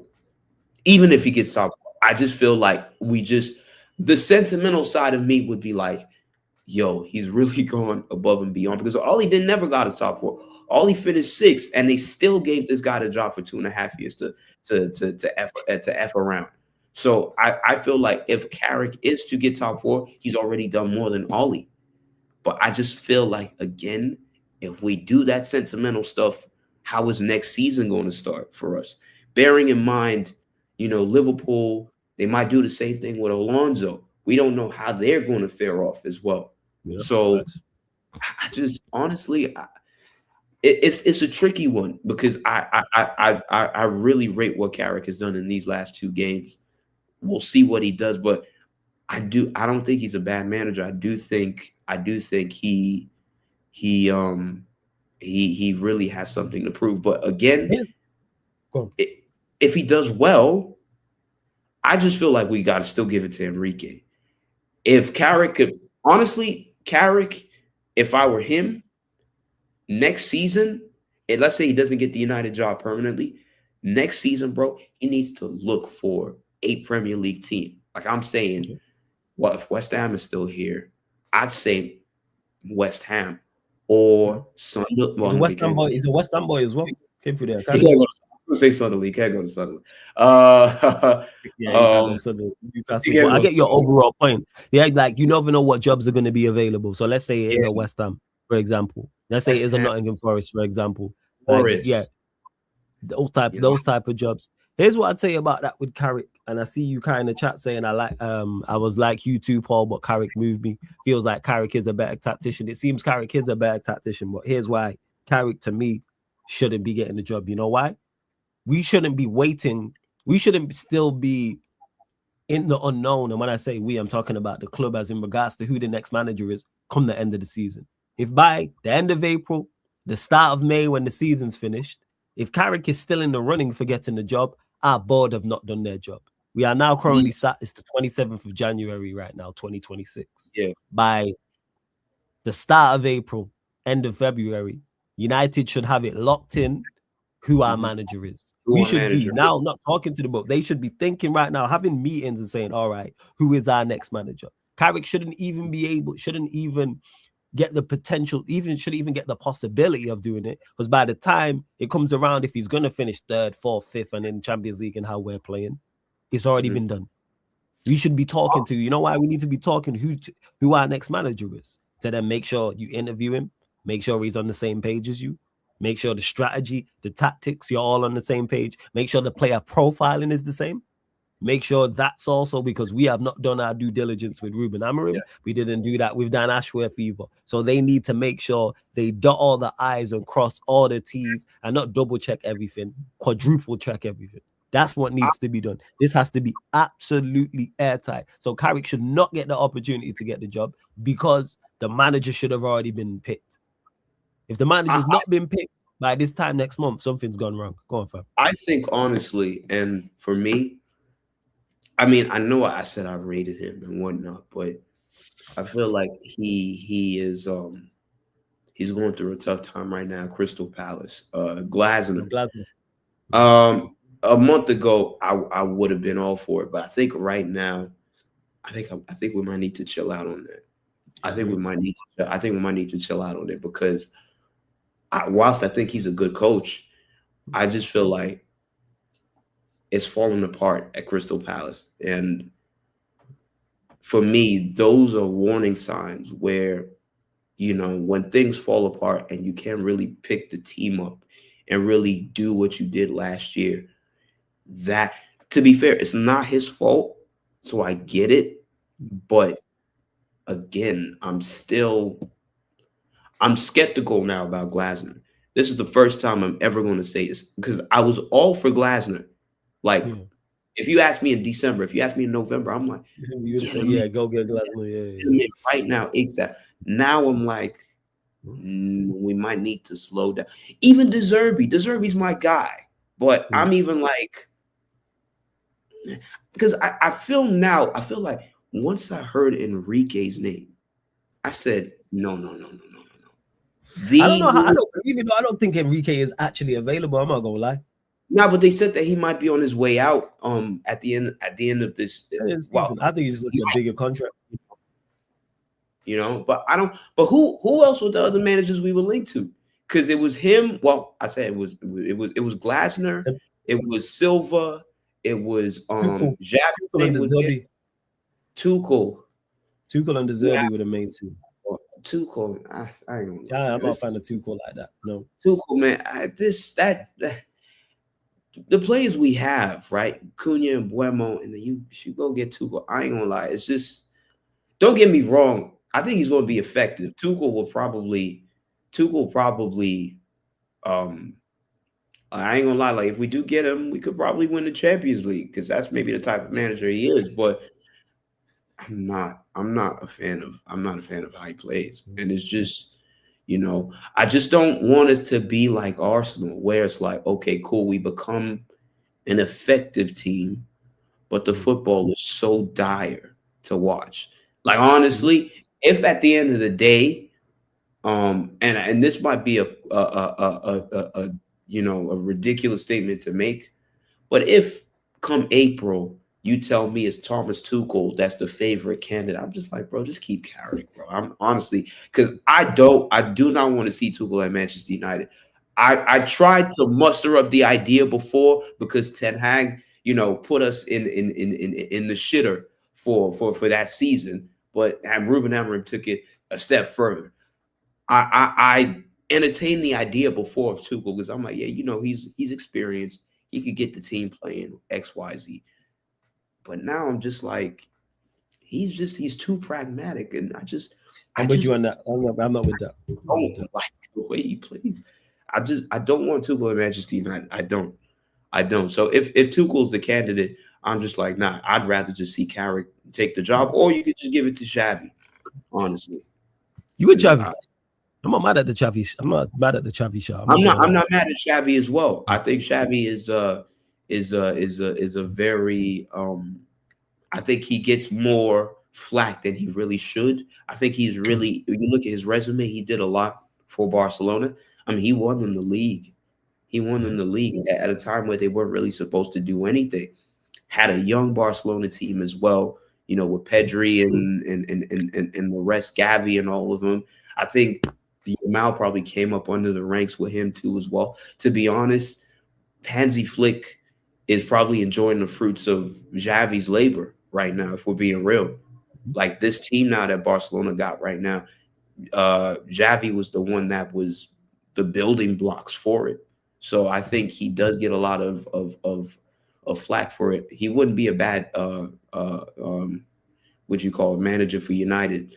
But I just feel like, again, our fan base, because the thing is, we always have to, there's so many things, so many variables when it comes to United. This fan base sometimes, like I said, I'm an international fan, so I don't really know how it is in the stadiums. This fan base sometimes like a specific type of football played in a specific way, in a specific fashion.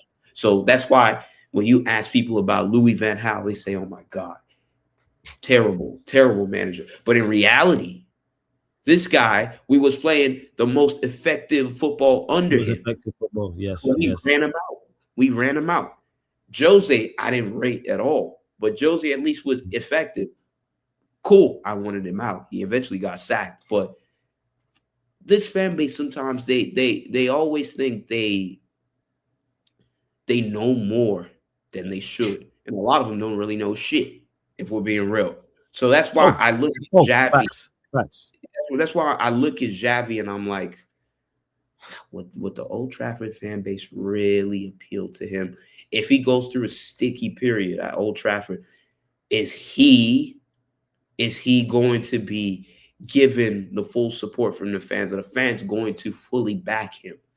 You know? No. And that's the thing I question. But that's the same thing I question with people like Glasner. You know, if the going gets tough, you know, do the fan base really back him? Because this fan base is just filled with a bunch of hypocrites. They say one next, and then they go do another. Ruben Amorim, the worst manager I've ever seen in my life. But these guys were saying, no, we must keep him. We must keep him. Yes. And I'm just like, I'm confused. So it's like, if they could do that for Amorim, you might expect them to do that for Xavi, but that might not necessarily be the case. So that's the thing. I kind of worry with whoever we do pick, if they might be supportive of the manager, because a lot of them still have their vendetta. These Amorim sexuals, they're like, oh, you know, my boy did dirty. So every other manager now, I'm going to have a ridiculously high standard. And just a little, if you give them an inch to be like, all right, cool, I don't like that he played this formation that we drew. I'm Glasner out, or I'm Xavi out. And that's where the agenda starts, you know? So I don't know. Now you spot. Trust me, I fully hear what you're saying there, Paul, and that's why I don't pay attention to the fan base, and that's why I'm looking at this ownership. My eyes are on them. You lot do what needs to be done, and that's why with this Carrick, if this Carrick conversation happens, I'm a crash on Ineos again, because it shouldn't. We shouldn't be in April, and we're talking about United are fourth, we're 3 points off second, we're 5 points off second with all these games with only a few games to go. Should he get the job? They shouldn't know. Should he be? Because that should have been done. Because you should have already cleared. You should already have a clear plan as in regards to what you are going to do. You should have identified whoever that manager is. You should have spoken to that manager. You should have a clear idea of the type of player, the profile of player you want to bring in, and in what position. You also should know what players you want to get rid of, and also what players you want to keep. All of these things should be clear. Who his backroom staff is. What are the objectives and goals for the 26-27 season, 27-28, etc. These things should be done already.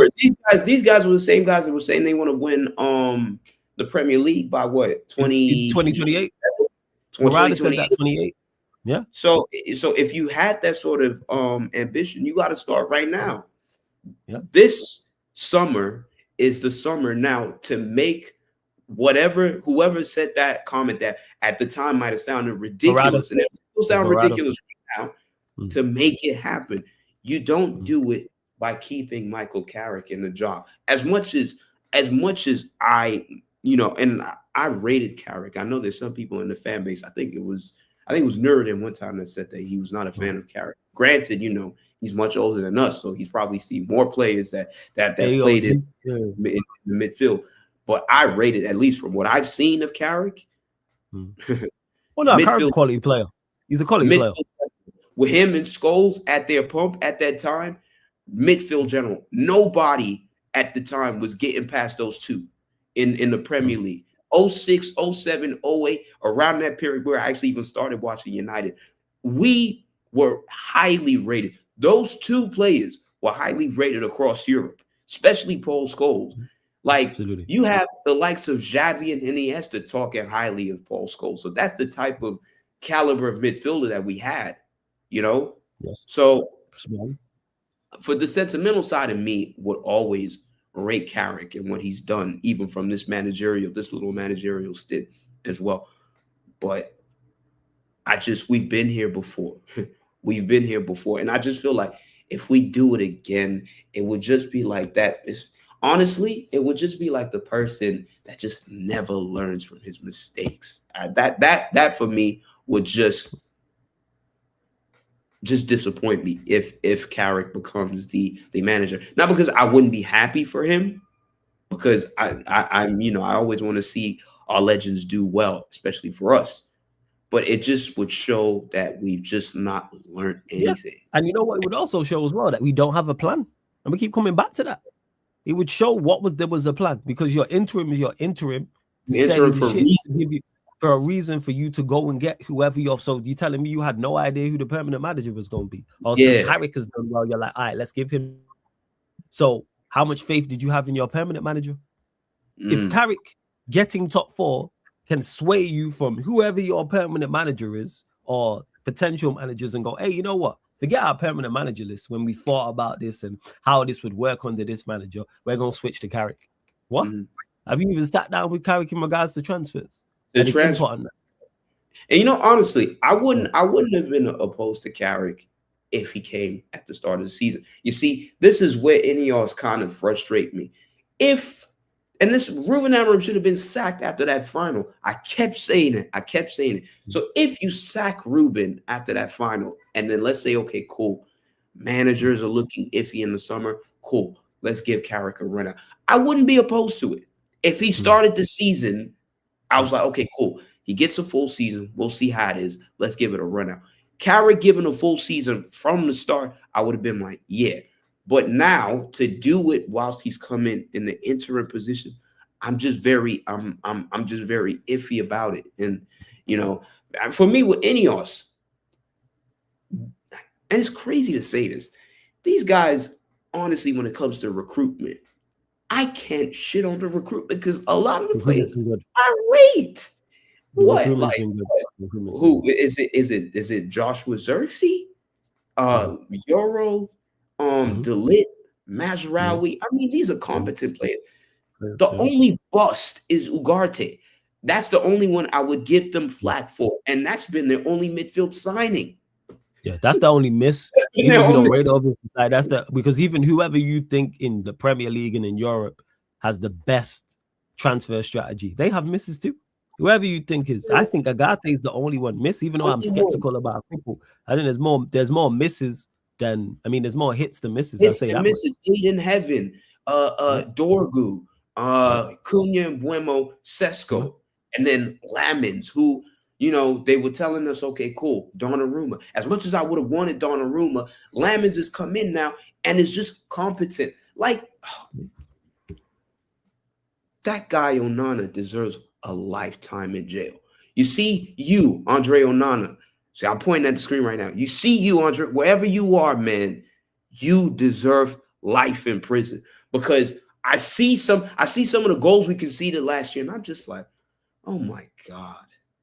And I see Lamens, the way he positions himself in front of goal. And I'm like, nah, you're a proper goalie.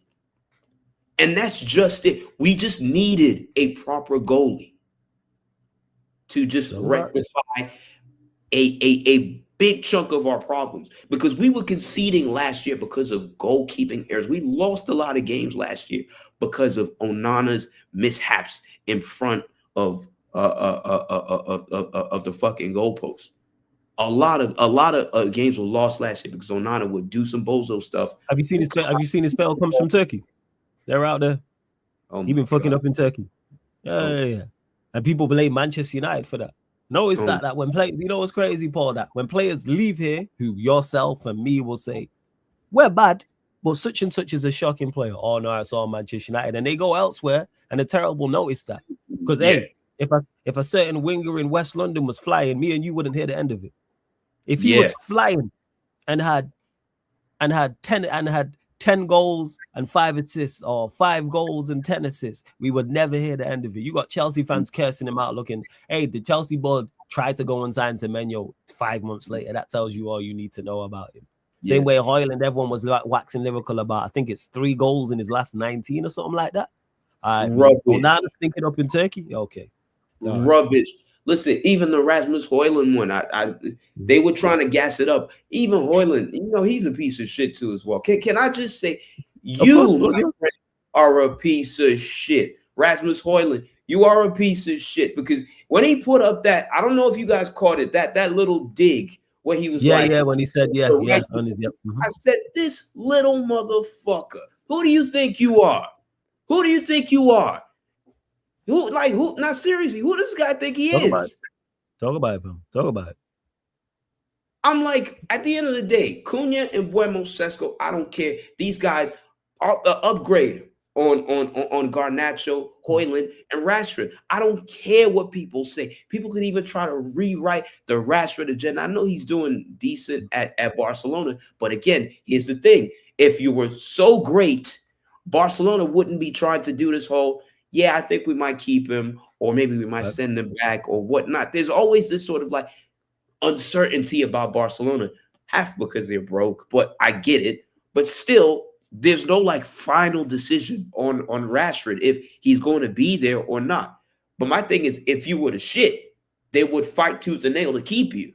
And also because he's a squad player for them. I just want to say, Rasmus Hoyland has scored the same amount of goals as Liverpool has won Premier League games in 2026. Sorry. That's this year, by the way, people. Hoyland scored the same amount of goals in Serie A this year as Liverpool have won Premier League matches this year. So you lot do the math on that. Carry on, Vol.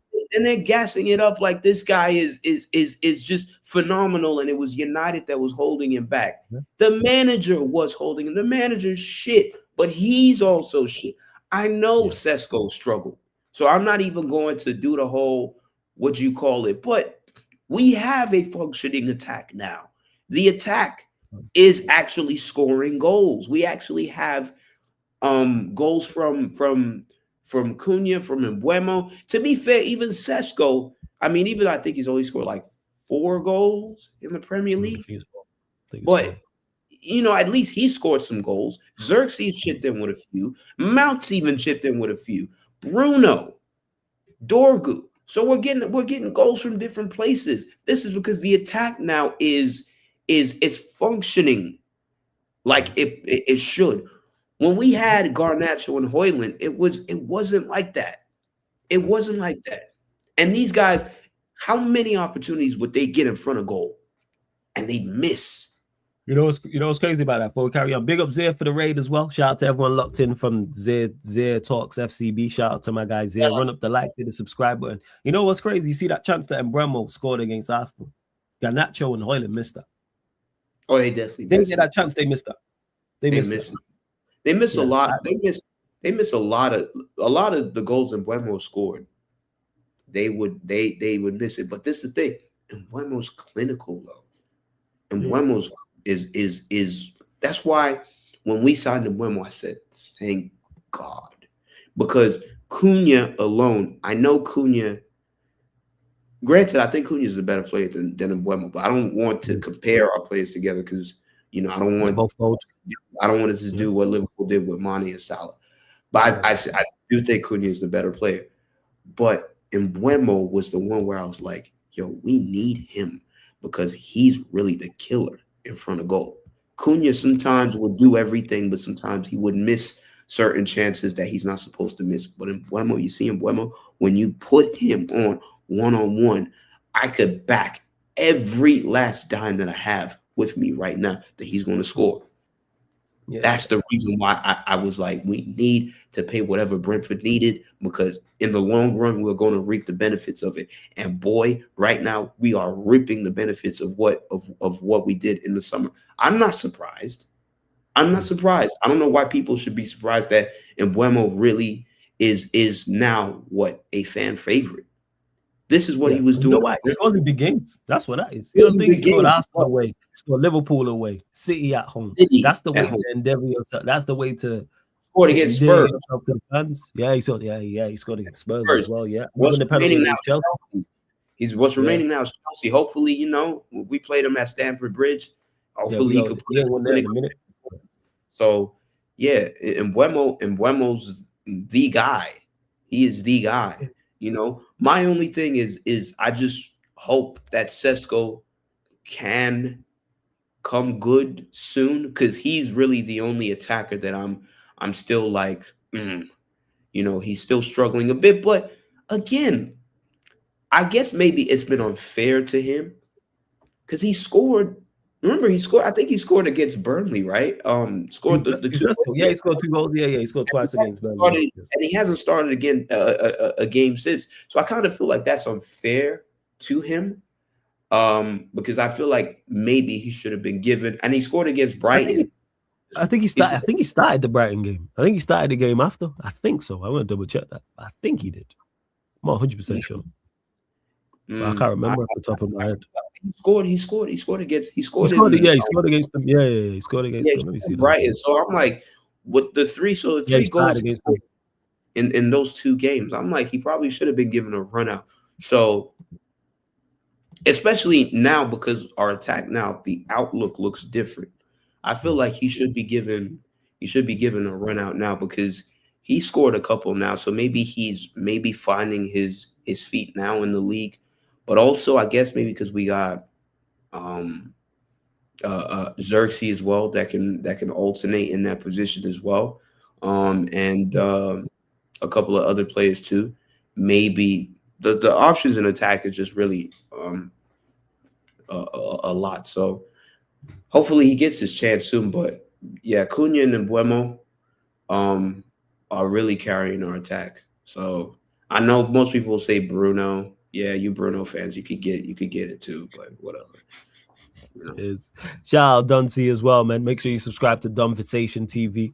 Chinlu says you can't get 100% success rate in terms of transfer, but Ineos on the whole have been fine in that department. And yes, Chinlu, I agree with this, and this is why I've been even more critical, because how are you getting transfers right and improving the team on paper, but we're going backwards? And that's all because you kept this idiot Amram, because we are 12 points off top, like somebody mentioned before. Look at the stupid points we've dropped. Again, not saying we should win the league. We should be up the table. We dropped. Yeah, look at the stupid points we drew to Wolves, we drew to Everton, we drew to West Ham. And let's say the Fulham draw, and then we lost to Everton. So sorry, we lost to Everton. We drew to Wolves. Who else we drew to?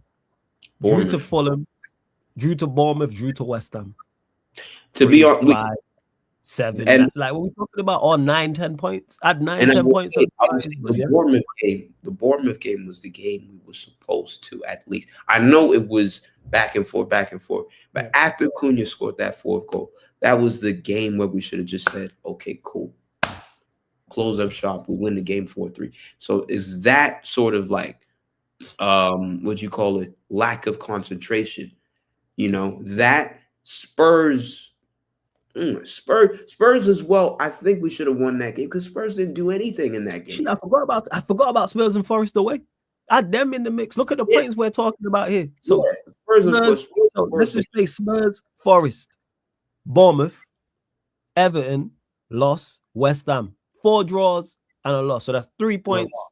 That's 5, 7, 9, 11. We're 1 point off the top of the league. And that's excluding Brentford. That's excluding Fulham. All right, man. All right. Because in the Spurs and Forest games, we took the lead first. And granted, I think in the game against Tottenham offered next to nothing in that game. Nothing. And I think in the 82nd minute, we were still a goal up. But this is why Ruben Amorim, bozo, criminal, can't keep the game. If Carrick was there, we win that game.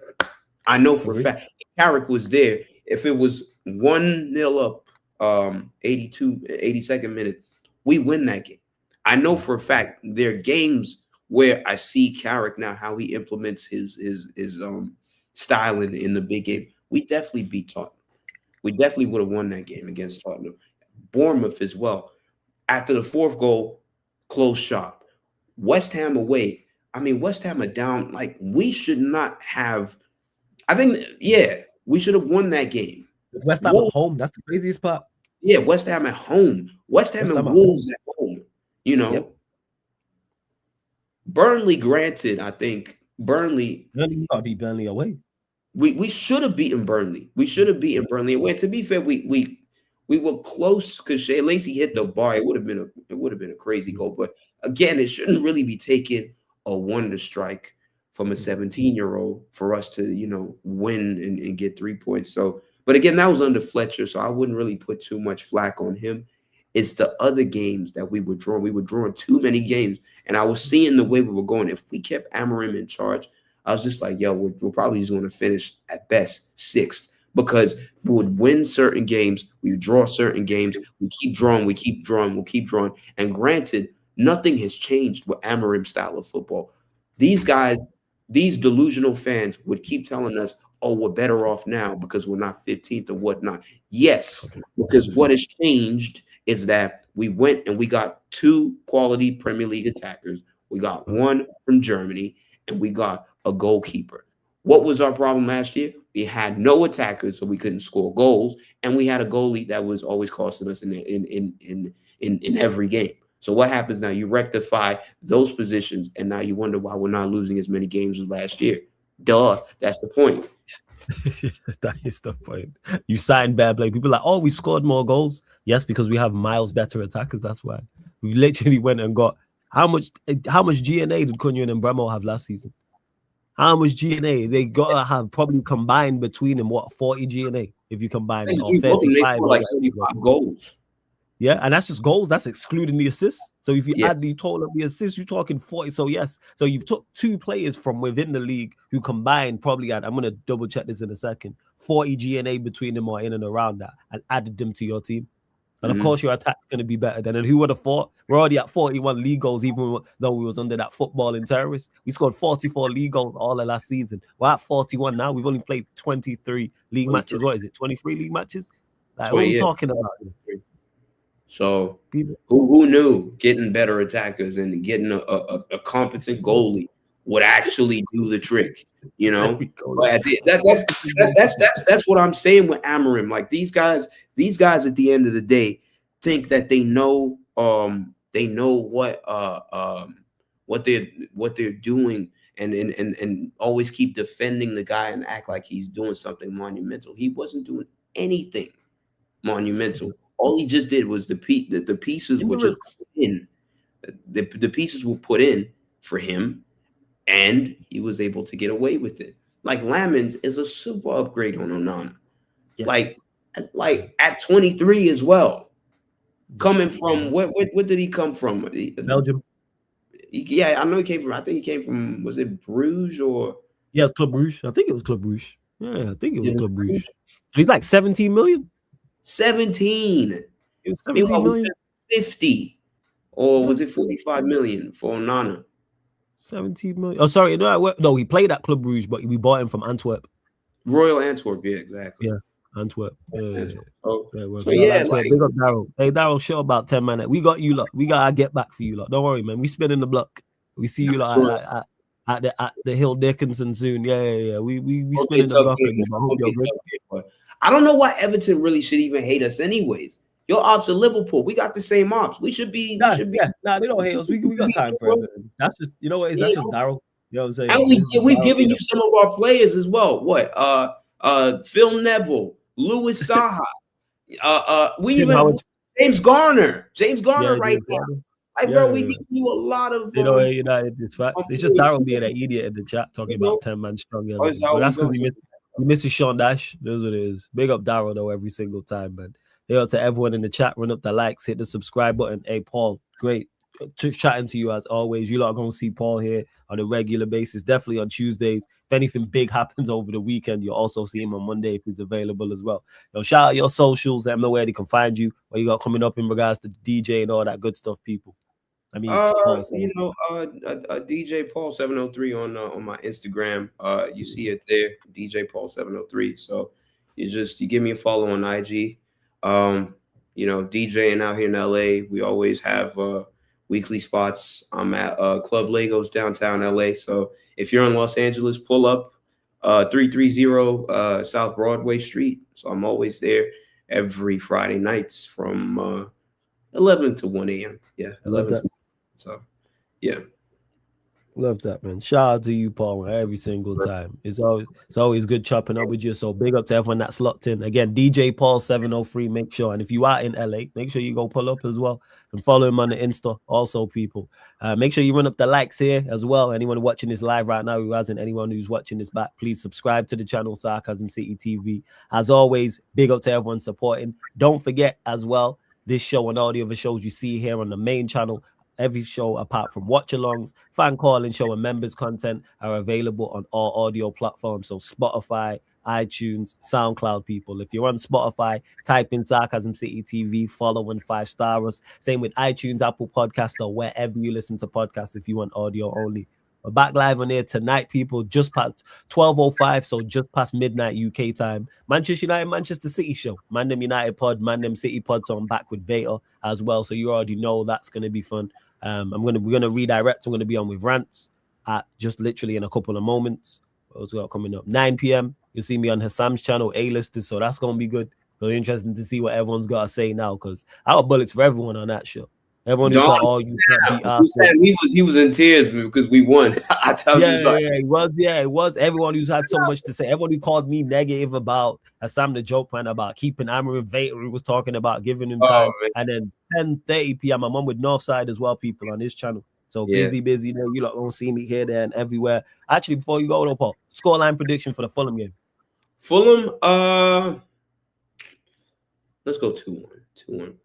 I'm saying 2-1. I'm saying 2-0. But big up to everyone in the chat. I see you lot. Big up to all the members. Big up all the moderators, all the regulars, all the new subscribers, everyone, man, supporting Sarcasm City TV. I really, really appreciate it. Big up to Alo, just right at the end, who says big up, man. Shouts to all of you lot. Don't forget, link is in the pinned comment for the membership as well. But you lot are real ones. This has been the ManDem United podcast live on the Sarcasm City TV YouTube. Thank you very much for tuning in.